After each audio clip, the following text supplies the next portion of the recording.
Okay, guys, here we are in the Ivanhoe Community Garden, and I want to show you something, okay? See this right here? Yeah. You know what that is? Don't touch it. Dirt? No, that's not dirt. That is zoo poop. Zoo poop? Yeah, that's elephant poop.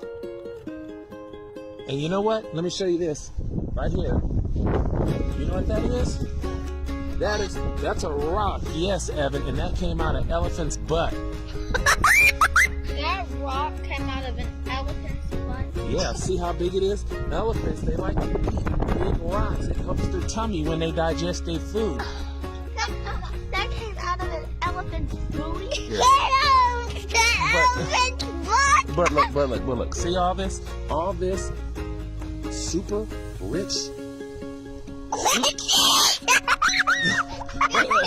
Elephant's butt! All of this super rich zoo poop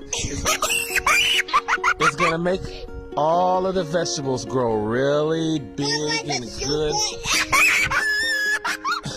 and juicy. Elephant's buttocks! So what have we learned today, guys? Spanish. Elephants. I think elephants. Booty. Elephant? Booty. No. Elephant. Elephant's booty. No. We've learned that elephant poop is good. It's good for the garden. Garden. And even the rocks are welcome. Let's get an elephant's butt. Come on, let's go.